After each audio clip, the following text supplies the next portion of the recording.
What would you do if your own brother stalked and assaulted your girlfriend and your parents defended him every step of the way? That's exactly what happened to me. And now?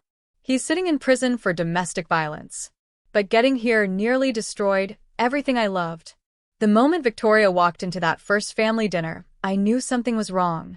My brother Samuel practically shoved our mom out of the way just to be the first one to hug her. And he held on way too long. Victoria had to physically step back to get away from him. Throughout dinner, he kept finding excuses to touch her arm, her shoulder. He'd tell these fake inside jokes that made no sense since they'd literally just met. He shoved past me multiple times just to sit next to her. And then he completely crossed the line. He tried to feed her from his own fork while making intense eye contact. Victoria was obviously uncomfortable, but she kept being polite. It was our first family gathering, and she wanted to make a good impression. The whole evening, Samuel kept bringing up embarrassing stories about me from childhood, twisting them to make me look like a pathetic fool. He even told this completely fabricated story about how he had to save my high school girlfriend from my alleged emotional abuse. That never happened. Victoria knew these stories weren't true because I'd already told her about my teenage years. But my parents just sat there nodding along like Samuel was speaking gospel truth. After dinner, things got worse. Victoria offered to help clean up. I was in the garage helping my dad move some boxes when I realized I hadn't seen her in a while. I found her in the kitchen. Samuel had her cornered by the sink, blocking her path to the door. He was telling her how she deserved someone more exciting than his boring, unstable older brother. His hand was on the counter next to her hip, way too close. Victoria had already told him to back off twice by the time I walked in. When she saw me, the relief on her face said everything. She immediately came to stand by me. Samuel just laughed it off like it was some big joke. But I could feel Victoria trembling. Let me give you some background, so this makes sense. Victoria and I have been together for 8 months, and everything was perfect until Samuel decided to completely wreck our lives with his obsessive behavior. Samuel and I grew up in an upper-middle-class family in a small town in Minnesota. Our parents both work in real estate. They make good money, but they've always been more focused on maintaining appearances than actual family relationships. Samuel was born when I was 3, and from the moment he arrived, he became the center of our parents' universe. Nothing he did was ever wrong, and somehow, everything was always my fault. Growing up, Samuel showed some really concerning behavior that my parents completely ignored. When he was 6, he deliberately broke my gaming console because I wouldn't let him play when he wanted. Instead of punishing him, my parents bought him his own and told me I should have shared better. When he was 12, he killed my pet hamster by feeding it chocolate, knowing it was toxic. My parents said it was an accident and that I shouldn't have kept pets if I wasn't going to watch them properly. In high school, he spread rumors about me cheating on my girlfriend at the time, which caused us to break up. My parents said he was just being protective of her. This pattern has continued into our adult years. Samuel still lives at home with our parents, working at my dad's real estate office, basically doing whatever he wants. He sabotaged every relationship I've tried to have. With my last girlfriend before Victoria, he convinced her family that I had a gambling addiction. Completely false. Before that, he told another girlfriend that I had cheated on all my previous girlfriends. Also false. Each time, my parents either defended his actions or accused me of exaggerating. When I met Victoria, I decided to do things differently. I kept our relationship completely secret from my family for the first 3 months because I wanted to protect her from Samuel's usual tactics. Victoria is honestly the best thing that's ever happened to me. She's brilliant, compassionate, and works as a pediatric nurse at our local hospital. We met in the hospital cafe, where I was getting coffee while visiting a coworker who'd had surgery. She was on her lunch break, and we started talking about how terrible hospital coffee is. After a few more coffee chats, we started dating, and everything just felt right. Victoria knows all about my family history because I wanted her to be prepared. She was actually the one who encouraged me to try introducing her to them, saying maybe things would be different now that we're all adults. She's always trying to see the best in people, which is one of the things I love about her. I finally agreed to introduce Victoria to my family at a dinner party last month. That's when everything started falling apart. A few days after the dinner, Victoria began getting strange calls and texts from numbers she didn't recognize. At first, it was just heavy breathing or immediate hang-ups when she answered.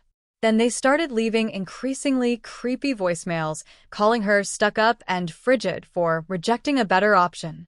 Some messages mentioned specific details about her work schedule and what she was wearing that day, proving someone was watching her.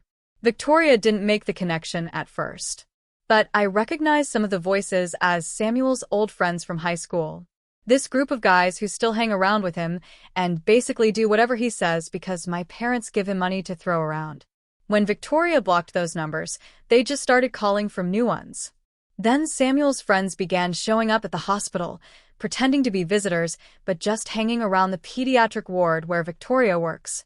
They would stare at her for hours, making comments just loud enough for her to hear. Last week, one of them followed her to her car after her night shift. She was so scared, she called me crying from her car, too afraid to drive home in case they were following her. I had to go pick her up and drive her car home, while my friend followed in his car to make sure we weren't being tailed. The worst part was when they started questioning Victoria's mental stability. They brought up how she sometimes works night shifts, suggesting that maybe sleep deprivation was making her paranoid. They talked about how stressful it must be working with sick children, implying that maybe she was projecting her work stress onto innocent interactions with Samuel and his friends. My mom even had the audacity to recommend a therapist who could help Victoria work through her tendency to create drama. Victoria tried to defend herself at first, calmly explaining the harassment and showing them the texts and voicemails again. But they talked over her, dismissed her evidence as misunderstandings, suggested she had somehow provoked everything. When Tyler started describing in detail what Victoria had been wearing on specific days at work, proving he had been stalking her, my parents acted like this was evidence that Victoria had been trying to attract attention. It all became too much when they invited Tyler and his friends to join us for dessert, saying they wanted to show us what nice young men they really were. Victoria started having trouble breathing and had to leave the room. When I tried to go after her, my mom grabbed my arm and said it was time for me to choose between my real family and a girl who was obviously unstable and trying to cause problems. I chose Victoria. We left immediately, and I haven't spoken to my family since that night. Samuel's friends have gotten bolder with their harassment now, spreading rumors at Victoria's workplace about her being mentally unstable and having a history of making false accusations. Her supervisor called her in for a meeting yesterday to discuss concerns about workplace drama. Even though he seemed sympathetic, he warned her that all the disruption was starting to affect her job performance and suggested she might want to consider transferring to a different department or hospital. We've hired a lawyer who is helping us pursue restraining orders, but it's a slow process. Victoria has been looking into positions at other hospitals, and one of her former colleagues has offered to help her get a job at a hospital in a city about 300 miles away. I hate that we're being forced to consider such drastic measures. But I can't stand seeing Victoria so scared and stressed all the time. She cries before every shift now. She's lost weight because she's too anxious to eat properly. I just don't know what to do anymore. Every attempt to handle this reasonably has backfired. My family is completely delusional. The police are useless. And it feels like Samuel is winning. How do you fight back when everyone is determined to believe the worst about you and the best about your abuser? I wish I was posting with better news. But everything has completely fallen apart after what happened at my cousin Holly's wedding last weekend. I've been trying to process everything for the past few days before writing this update. What was supposed to be a happy family celebration turned into an absolute nightmare that ended with Samuel in handcuffs and our family permanently divided. Some context first. Holly has always been the only family member besides my grandfather who saw through Samuel's act. When we were kids, she caught Samuel torturing her cat and told everyone. But my parents convinced the family that she was lying for attention. She's never forgotten that, and she's been firmly on my side through this whole situation with Victoria. She even wrote a detailed statement for our lawyer about Samuel's history of concerning behavior. When Holly sent us the wedding invitation, Victoria and I were hesitant to attend. But Holly called us personally and promised that she had only invited Samuel because her parents insisted, and that she had hired extra security specifically to watch him. She also seated us at a table with her husband's family, far away from my parents and Samuel. We thought with all the witnesses around and security present, Samuel wouldn't try anything stupid. We were wrong. The ceremony went fine, mainly because Samuel was busy being one of the groomsmen. Holly's husband is our cousin on the other side of the family and didn't know about any of the drama. At the reception, everything seemed okay at first. Samuel was sitting at the family table with our parents, and we were across the room with Holly's in-laws. Victoria was finally starting to relax and enjoy herself for the first time in weeks. Around 9 p.m., Victoria went to use the bathroom. She'd been gone maybe 10 minutes when I noticed Samuel wasn't at his table anymore. Something felt wrong. So I went to check on Victoria. As I was walking toward the bathrooms, I heard Victoria scream. I started running. And that's when Holly's husband Miller and his brother turned the corner ahead of me. They found Samuel pinning Victoria against the wall in the hallway outside the bathrooms, trying to force himself on her while she struggled. He had one hand over her mouth and the other gripping her arm so hard it left bruises. Miller and his brother pulled Samuel off Victoria just as I got there. Victoria was shaking and crying. Her dress was torn at the shoulder. There were visible bruises forming on her arms. Samuel was obviously drunk and started yelling about how Victoria had been teasing him all night. She literally hadn't gone near him, and how she had followed him to the hallway. She was there first. Miller's brother, who's a cop in another city, immediately called the local police, while Miller helped Victoria to a private room where Holly and her mom were trying to calm her down. Here's where everything got even worse. If that's possible. When the police arrived, my parents tried to stop them from arresting Samuel. My mom was screaming about how it was all a misunderstanding, that Victoria must have led Samuel on, that they shouldn't ruin his life over a little drunken mistake.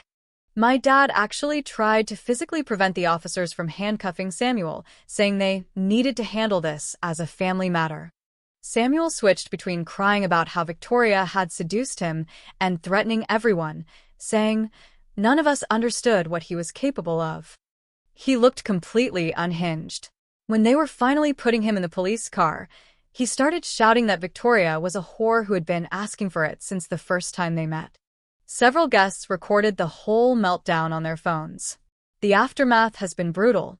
My parents are on a rampage, calling everyone in the family to spread their version of events.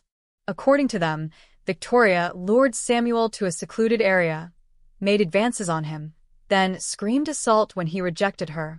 They're saying she orchestrated the whole thing to get revenge on Samuel for exposing her lies about the harassment. They're even claiming that Miller and his brother roughed Samuel up before the police arrived. They didn't. And that Victoria gave herself the bruises. The one positive development is that Holly's wedding video caught Samuel following Victoria to the bathroom on camera. Between that, the bruises, multiple witnesses, and the videos of Samuel's meltdown during the arrest, our lawyer says we have a solid case.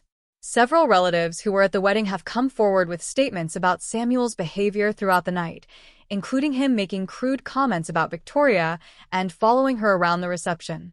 My parents are now threatening to disown me if Victoria doesn't drop the charges. They've been calling and texting nonstop, alternating between guilt trips about destroying the family and threats about ruining my inheritance. They even showed up at my apartment yesterday, causing such a scene that my neighbors called the police. My mom was crying about how I was sending her baby to jail, while my dad threatened to make sure I never work in this state again. Victoria and I have made our decision. She accepted the job offer at the hospital 300 miles away, and I've arranged to work remotely for my company. We're moving at the end of next month. A lot of people might think we're running away, but we just need to get away from all this toxicity and start fresh somewhere else. Holly understands and has promised to keep us updated about any family developments we need to know about. The hardest part in all this is knowing that my family will never admit Samuel needs help. Even after watching him assault someone at a wedding in front of witnesses, they're still defending him and blaming the victim. I've wondered if anything would have been different if someone had stepped in when we were kids. But I guess we'll never know. Right now, I just need to focus on protecting Victoria and building our new life together, far away from Samuel and my parents' enabling behavior. I wasn't planning to post another update, but something happened yesterday that I feel like I need to share. After 4 years of blessed silence from my family, I received a hysterical phone call from my mom that honestly left me feeling both vindicated and deeply sad. First, a quick update on where things stand with Victoria and me. We got married 2 years ago in a small ceremony with Holly's family and Victoria's relatives.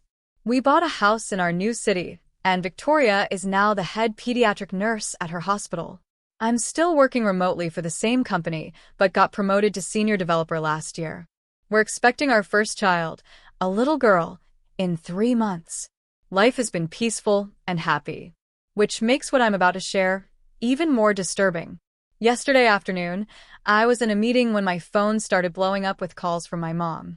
I usually ignore unknown numbers since my family tends to get new phones to try to contact us. But this time she left a voicemail that sounded really desperate. When I called back, she was crying so hard I could barely understand her. It turns out Samuel got married last year to a woman named Rachel. None of us knew about it because we've had no contact with that side of the family since the wedding incident. Apparently, Samuel met Rachel at church, and their families arranged the marriage pretty quickly. My mom was babbling about how perfect everything was, how Samuel had finally found a good Christian woman who understood him, and how they were all so happy. Until last week. Last Thursday, Rachel's coworker called the police after Rachel missed 3 days of work. When officers did a welfare check, they found Rachel with severe injuries. She had 2 broken ribs, a fractured wrist, and bruises all over her body. But here's the part that really got me. When the police investigated, they discovered that my dad had been helping Samuel cover up the abuse for months. Rachel finally broke down and told the police everything. Samuel had started hitting her just 2 months into their marriage. Every time she threatened to leave or tell someone, my dad would step in, using his connections in the real estate business to pressure Rachel's family about their mortgage, or threatening to get her fired from her job at one of his friends' companies. He even convinced Rachel's parents that she was mentally unstable and making up stories about Samuel, using the same tactics they used against Victoria. The final incident happened because Rachel got a promotion at work that would have given her financial independence. Samuel completely lost it and beat her so badly she couldn't go to work. When she called my dad for help, he told her to put some ice on it and remember her wedding vows. That's when her coworker got involved and called the police. Both Samuel and my dad were arrested. Samuel for domestic violence. My dad for witness intimidation and conspiracy. Mom wanted me to come back and help deal with everything. She kept saying that family needs to stick together in times of crisis, that Samuel and Dad needed my support, and that Rachel was obviously exaggerating things just like Victoria had. I lost it. I told her exactly how I felt about her enabling Samuel's behavior for his entire life. I reminded her of what they did to Victoria, how they chose to support Samuel even after watching him assault her at Holly's wedding. I asked her if she ever once considered that if they had gotten Samuel help when he was younger, or held him accountable for his actions, maybe Rachel wouldn't be in the hospital right now. Mom broke down completely, saying she realizes now that they should have done something sooner. She admitted that she and Dad had always known Samuel had problems, but they thought they were protecting him by covering everything up.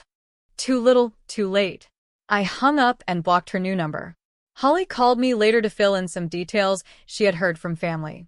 Apparently, Rachel's parents are devastated and feel horrible about not believing her sooner.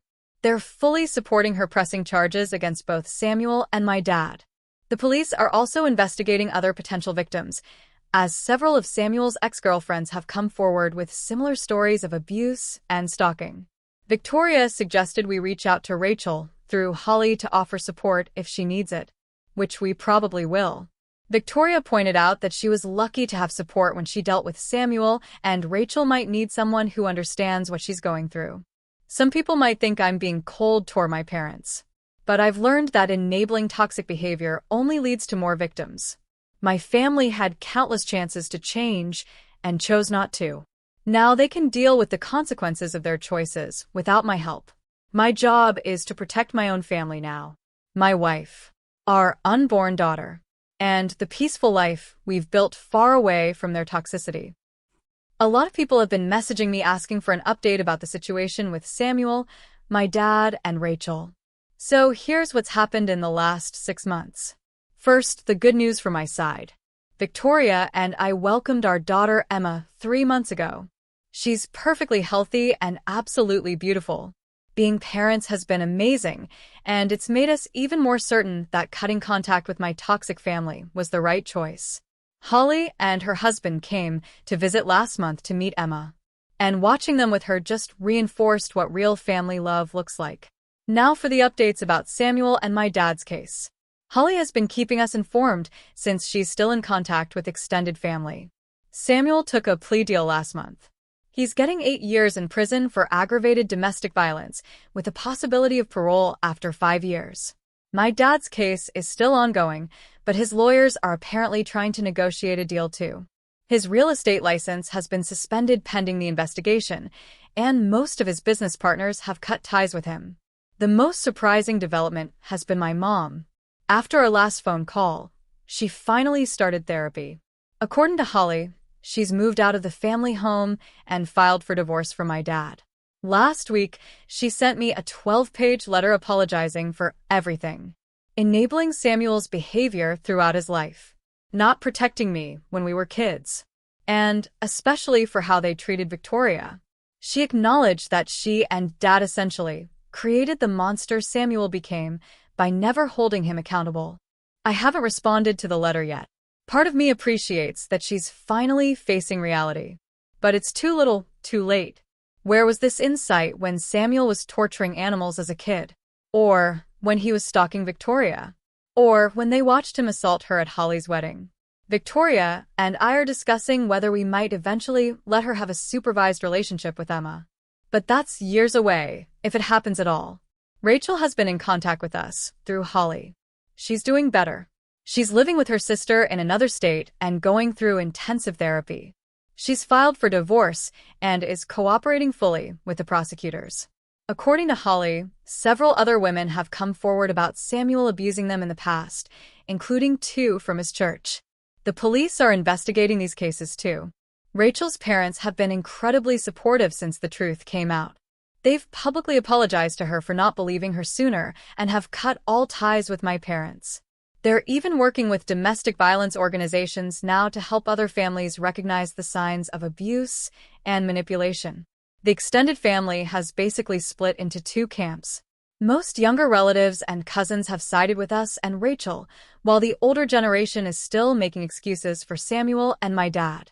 Holly's mom, my aunt, started a family therapy group for relatives who want to understand how things got so bad and how to do better for the next generation. As for me and Victoria, we're focusing on our daughter and our life here. Victoria went back to work part-time last week, and she's been promoted to director of pediatric nursing. I'm still working remotely, but might start my own software consulting business soon. We've built a wonderful community here, with great friends and chosen family.